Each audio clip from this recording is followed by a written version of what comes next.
Israel under Obama. You know, it's a really frightening development, because what we need to be showing is an incredible partnership with Israel. We need to be showing that Israel is not going to stand alone if they have to go in and take out Iran's nuclear capacity. And by calling down the operation, it may send a signal to Iran that we don't want to send. And that is that we're not going to take action, nor are we going to stand with Israel if they do. Or maybe I should say when they do. Because Israel knows, as we should, that the Iranians cannot have a nuclear weapon. And with all due respect to Ron Paul, the reason they can't is because, unlike other countries of the world who have them, they have them to defend and protect themselves, and they have them in order to not use them. Iran is developing one for the sole purpose of using it, because they've stated that that's what they wish to do.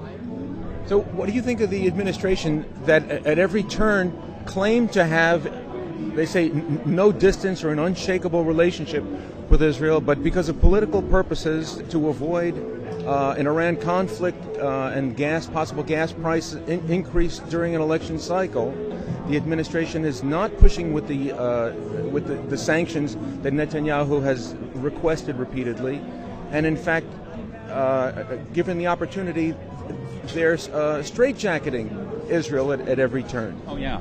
Well, throughout the last 60 years, every administration, Democrat or Republican, and every Congress, Democrat or Republican, has been a stalwart friend of Israel. This is not a partisan issue. This is an Obama issue. President Obama has singularly taken America on a very different tack than we've ever been on with the only real trustworthy friend we have in the Middle East, Israel. And it's inexplicable to me why on earth we would abandon a friend and start trusting people who are genuine enemies. It makes no sense whatsoever.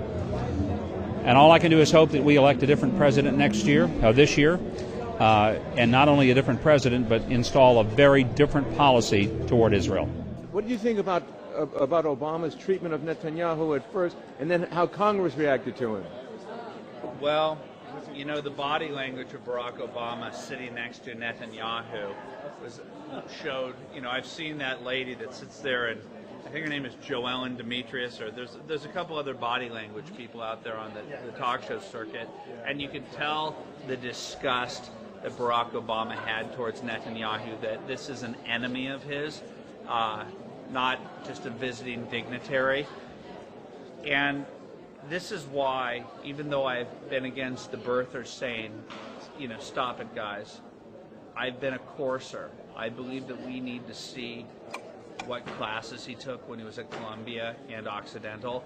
And I think that you're going to see that Edward Said played an important role in his educational background. I think that the missing Los Angeles Times video of Rashid Khalidi, who's a pro-Palestinian professor, where clearly Barack Obama praised this man.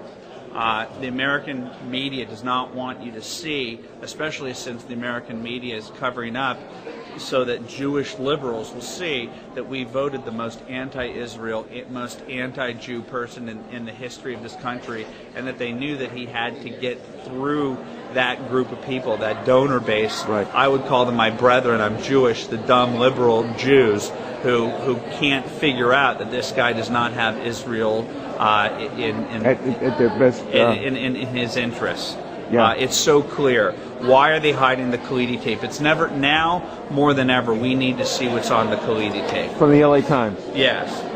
And his grades. I mean, Edward Said is dead, but there is a hardcore leftist anti-Israel bent that I saw with my own eyes after 9/11 at the federal building, shut down 2 lanes of traffic. Not only was there anti-Americanism from the organized left, from the professors, from the hard left, it was also against Israel. The day that we were hit the hardest by a purely villainous group of people, these people were trying to figure out how this could be turned against Israel, how this could be turned against America. And I believe that Barack Obama sits right in the center of the epicenter of that leftist philosophy. What would you say to your fellow Jews who lauded Obama addressing AIPAC. It pisses me off because I spend all my time, I am not religious, but the conservative Christians of this country have Israel's back. Without them, Israel would be, a creek. And the very idea that liberal Jews side with a Barack Obama, side with a Rashid Khalidi, side with an Edward Said, it is a suicidal pact for the sake of, I don't even know. What are you getting in return? Nothing.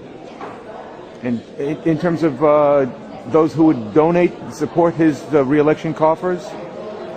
It'll be interesting. I want to see the percentage of people who are either suicidal or scientifically provably stupid. Because at this point, because of their support of Barack Obama and being liberal Jew Zionists. It's suicide or stupidity. It's one or the other. Why do you think Congress was so welcoming to him? Because they were just looking for donations? Israel is one of our greatest allies. It is a democracy surrounded by a series of failed countries. And there's a reason why they're failed countries, because they're totalitarian in nature.